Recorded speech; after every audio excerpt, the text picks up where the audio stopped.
Well, maybe that's part of what digital ID cards is, an attempt to get our data to sell. You know, I mean, maybe that's the next stage. But you wrote an article recently about the Your Party launch kerfuffle with Ken Loach, and it was kind of disappointing, wasn't it? Yeah, Ken Loach and I were on the phone. Chaotically? Ken Loach and I were on the phone, crying, sobbing, saying, "What the hell are we doing again? We of the left, we are such losers. You know, we can't organize a decent escape from a brown paper bag. There is such a historic opportunity here for this new party. You can see it. I mean, there is a genuine demand for it, and there is a fantastic opportunity. And yet again, we managed to have grievances with one another and to have personality clashes and all that. So we decided to issue that call to everyone who's involved. You know, by the way, all these people are great friends of ours. Jeremy, Zara, the whole lot. And say to them, look, this is not about you. This party does not belong to you. It belongs to the future. It belongs to the hundreds of thousands, millions of people out there who need it. So get your act together. And do you think they might join up with the Greens eventually? Or maybe they're just two columns marching to the same place? There is no doubt that the Greens under Zach Polanski are far more interesting than they have been for a very long time. But they can't do it on their own. Similarly, your party, Jeremy and Zara, cannot do it on their own. What I would like to see, because they are addressing different audiences, different demographics, I would like to see them both,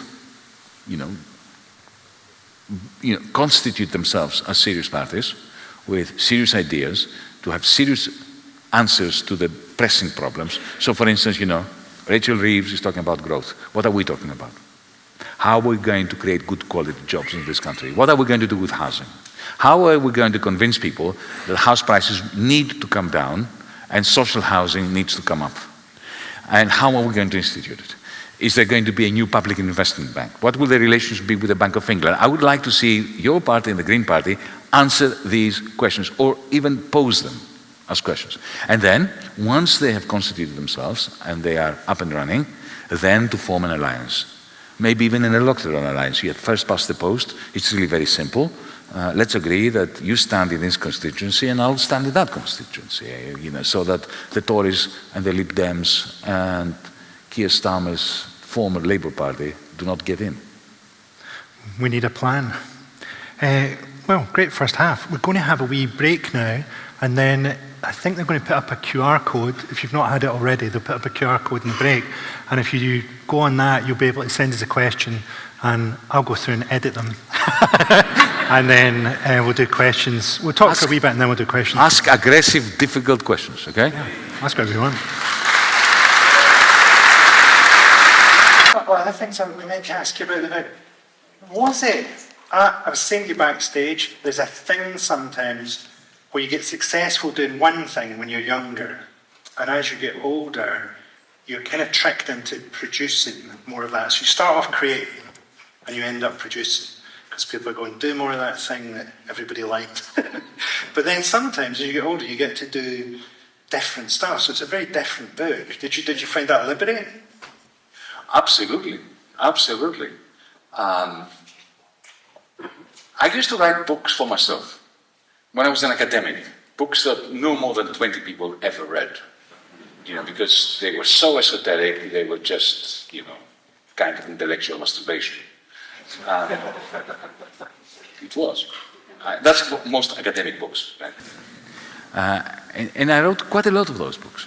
And then it was because of the 2008 great financial collapse, disaster, which I felt the need, and I was egged on by my partner, who's in the audience somewhere here, the nice writer, who is also chapter 5 of the book, to write for a broader public. And then the first book I wrote, which was my analysis of why did the financial world collapse in 2008. I called it the global minotaur. So I told a story which was sort of part myth and part economic analysis. And that was quite a successful book, and then other ones. But then at some point, I wanted to branch out, as you said. And again, because of my wife, who said to me, look, nobody's going to take you seriously if you keep criticizing capitalism and you don't have an alternative. Okay, we leftists used to have an alternative. It didn't turn out very well. It was called the Soviet Union. Then we had social democracy. That turned into Keir Starmer. Everything we touch is ruined. So she was pushing me to do that which Karl Marx never, he was too smart, never did. Because you know that Karl Marx never wrote about communism. Not one thing. Everything he wrote was a critique of capitalism. When they were asking him about communism, what will it look like? How will things work? This is for the generations that are going to build it to decide, because who am I to tell them what to do? That was his cop-out, because it's really very hard to think in advance of what the good society, the socialist society, will work like. So then I was pushing me in that direction. I thought, you know what? After all the disasters with Soviet communism, with social democracy, with socialism of various varieties, third world variety, second world variety, first world variety, people out there hear the word socialism and they say, no, we tried that, it doesn't work, bugger off. So you have to present them with an answer of how could it work, and not how will it work in the future when we have Star Trek-like technologies, with holes in the wall producing everything without anybody needing to work. No, with today's technology and the frail human beings that we have, all the fallen men and women that we are, could it work, and how would it work? So the only way I could write that was as a novel. And I wrote a science fiction novel called Another Now. And again, publisher said, what? You're writing a science fiction novel? So I had that experience before. Then I went back into writing my broad brush, large scale stories about capital accumulation, techno-feudalism and all that. They were happy with that. And then I came out with this.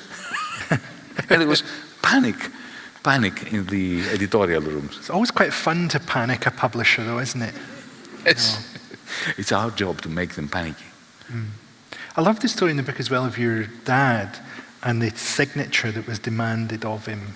And it gets to an almost like farcical level of, it's a long story, I don't know if we can go into it here, but it's like your dad is basically an organizer in Athens University, or is the head of the student union, and is black-bagged and is beaten up, and the police officer says to him, "Oh, it's fine, you can go. You just need to sign this thing saying I'm not a communist, and I have nothing, no truck with communism or fellow travelers or whatever." And he says, "No, I'm not going to sign it." And then his life just completely changes. That's quite right. And I did tell that story before this book, because in 2015, when I was briefly the finance minister of Greece, the whole world of power had landed on me like a ton of bricks, pushing me to put my signature on a piece of paper, on one damn piece of paper. What was this piece of paper? It was a contract between the Greek government and the financial world, the bankers, the International Monetary Fund, the European Central Bank, Washington, even London were pushing me to sign, because this was a loan agreement. It was like, taking another credit card to draw money from, to pretend that we are repaying our previous credit cards, and that money would not go to the Greek people, it would go to the bankers. So the bankers wanted me to borrow on behalf of the Greek people under conditions that would crush the Greek people, so that the bankers could pretend that they were paying themselves. Got it? And I said no. And of course, Danai, who's here in the audience, and I were vilified, demonized, pressurized, threatened, all sorts of things. And the people who were pressurizing us, the finance minister of Germany, Christine Lagarde, who back then was the managing director of the International Monetary Fund, the ruling classes of Europe and so on, they thought that was too much pressure for me. It wasn't, because I had the experience of my dad. Now, my dad was a 20-year-old student. He was chair of the Students' Union for the School of Science and Mathematics in Athens University, no big deal. And it was a time when the students were actually malnourished, because this was immediately after the Second World War. At the beginning of the Civil War, there was hunger, just genuine hunger. The students were fainting in the amphitheater from hunger. And the authorities, under the instructions of US military command, which had taken over Greece from the British, who had taken it over from the Nazis, doubled the tuition fees. They doubled the tuition fees at a time when the students were fainting from hunger. So my father, thinking that this was his job as a students' union leader, very politely visited the vice-chancellor, the rector of the university. And he tried to argue that this is not the time to do that. Anyway, he was completely ignored by the rector. He comes out of the school, and as he was descending the steps, beautiful marble steps, Athens University, he's grabbed by secret police. A hood goes over his head. He's taken in a car into a police station. He goes down a cell. They start beating him up, hooded. He was completely in shock. He had grown up in Egypt under beautiful conditions that I described before, and I'm not going to describe again. He was a very privileged young man, so it was a total shock to his system. He had grown up with his mother, reading to him when he was a young boy Jean-Jacques Rousseau and Montesquieu and the great Enlightenment texts about liberty, equality, freedom and all that. That was his mindset. In other words, he was completely out of place in that police cell. And 2 hours later, or so 3, 4, 5 hours later, they, shivering and shaking and bruised and bleeding, he's taken to the superintendent's, whatever, the officers, the sergeant's office, and the sergeant is the good cop who starts apologizing on behalf of those brutes that beat him up, telling him that these days it's very difficult to get help, and people from the rural areas end up being policemen, and they're really bad people, but you're a good boy, and so sorry about that, and my deepest sincere apologies. Go home, I'll make sure there's a car that will take you home. But sign this piece of paper before you leave. And my father reads it, and it was a denunciation of communists and their fellow travelers. And he says, sir, this is his training, education of his mother, right? The liberal, feminist, progressive. He says, sir, I'm not Muslim, but if you ask me to denounce Islam, and if this is the state's order that I denounce Islam, I'm not going to do it, because it's none of your business what I believe. I'm not a Buddhist, but if you ask me to, he was being rhetorical, if you ask me to denounce Buddhism, I'm not going to do it because it's none of your business. So he ended up for 4.5 years in a concentration camp, because he wouldn't put a signature on a piece of paper. So when in 2015, all those people that I mentioned before, and I'm not going to mention again, thought that they were pressurizing me, I was laughing my head off, thinking, I have this history of my dad. He didn't sign for 4.5 years, and he was being tortured on a daily basis, as if I'm going to sign. And he ends up on an island somewhere, like a really terrible island prison camp. And he joins the Communist Party, and all the time he's not signed this piece of paper. And he joins the Communist Party, and the communists say to him, this is great, you've joined. We want you to go and organize back in Athens University, so you're going to need to sign the paper. And he says, I'm not doing it. And so then he's just alone on an island and nobody will speak to him. That's right. Double jeopardy. But you see, this was a very good lesson for me. My mom, my father's mother, through her writings, they prepared my mind and my soul for the stupidity and the authoritarianism of my own political side of the left. Because we leftists, and we have to understand that, we are suffering from an authoritarianism within. Remember I said that I wanted the subtitle to be 5 women who taught me how to resist authoritarianism, fascism, and the male chauvinist within. Well, there is a fascist within. There is an authoritarian within. We've seen this. We've seen this in the Soviet Union. Remember, the Gulag was created for communists. It was not created for the Tsarists. It was not created for the right-wingers. It was communists killing communists. It was, I mean, look at the Labour Party. Look at the Labour Party. The degree of authoritarianism in the Labour Party has never been matched by any level of authoritarianism with the Tory Party. Okay?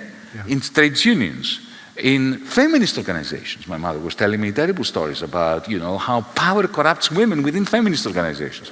So I owe a great debt of gratitude to my parents, especially to those 5 women, for alerting me to the fact that our own side is prone to developing, to being lured by the sirens of authoritarianism. This is why we need to keep, you know, punching the Nazi and the chauvinist within our soul and our bosom. Because if we don't do that, all we will manage to do is to recreate power structures and authoritarian structures after the revolution, even if it succeeds, or especially if it succeeds.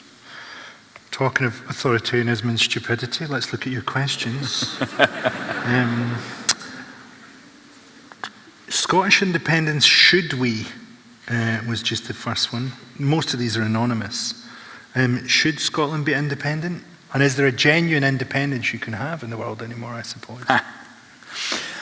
Well, we talked a little backstage about how difficult it is these days to talk about being separate from the EU and being separate from NATO in terms of Scottish independence. Well, look, I'm not Scottish. I have a great affection for Scotland. I spent a little bit of time.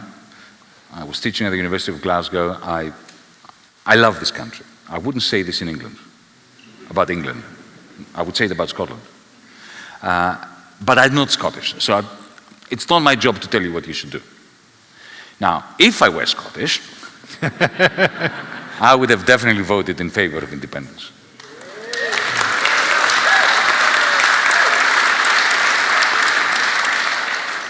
Okay, I understand the arguments of people on the left who are not in favor. I understand and respect them, because I'm an internationalist too. But Scotland has drifted away from England far too much in the last 40 years. Or actually, England has drifted in a neoliberal Thatcherite direction and fell into a black hole from which it will be very difficult to be salvaged. Where Scotland may still be salvaged by the Scottish people. But before you have independence, this was my argument before your referendum, you really must have a radical independence.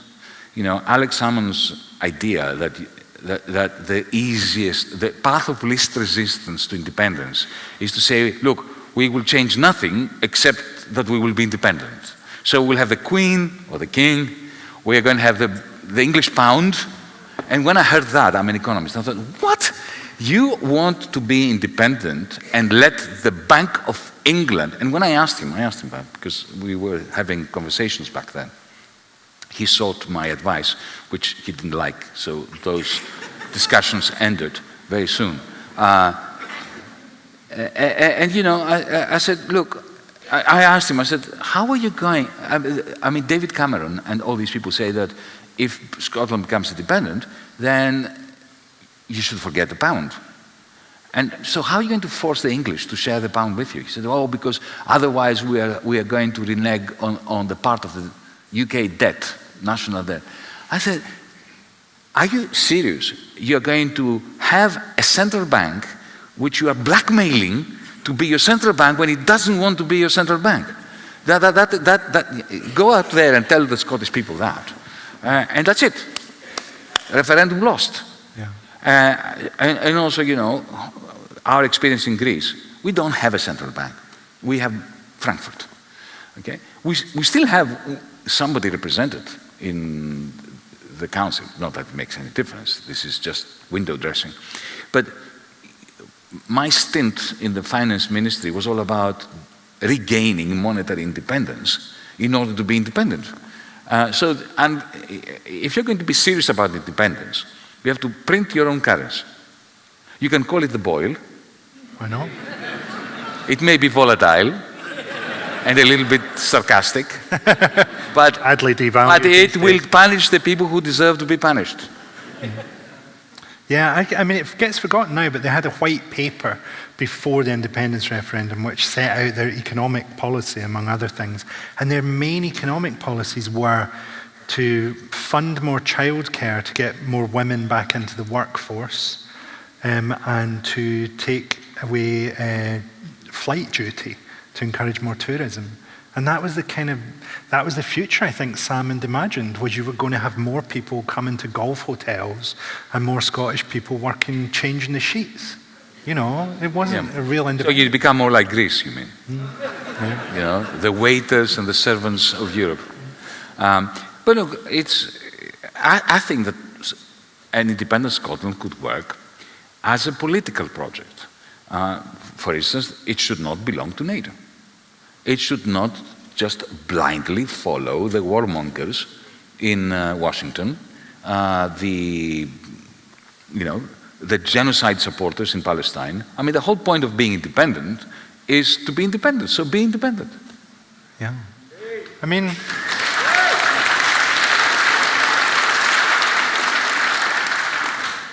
if you were Rachel Reeves, what would you do in the next budget?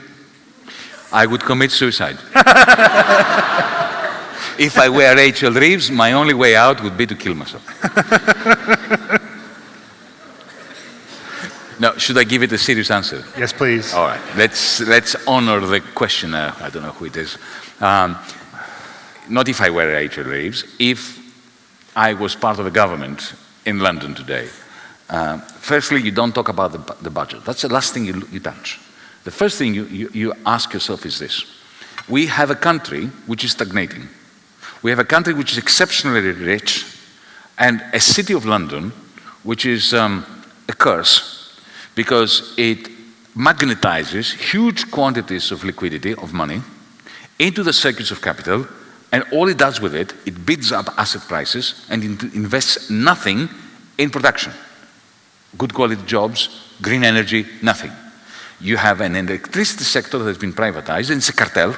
In this country, 55% of your electricity is free, comes from windmills, right? And yet, every kilowatt hour that you pay for, that has been produced for free, has been charged to you as if it was produced by liquefied natural gas imported from Texas. So, yeah, nothing good can happen as long as all this. That's why I'm saying you don't touch the budget yet. The first thing you do is you create a public investment bank that will soak up all this liquidity from the circuits of the City of London and pump it into green productive investments, creating green jobs to the tune of at least 100 billion a year, every year. Think about it, there is about 1 trillion circulating around the City of London, simply bidding up house prices and asset prices. You nationalize again and socialize the electricity grid, and you use green energy in order to reduce the cost of electricity to British businesses and, of course, British households. You renationalize the trains, of course. Immediately, you get rid of all of them. You bankrupt all those companies. You just bankrupt them. You just drive them to the ground.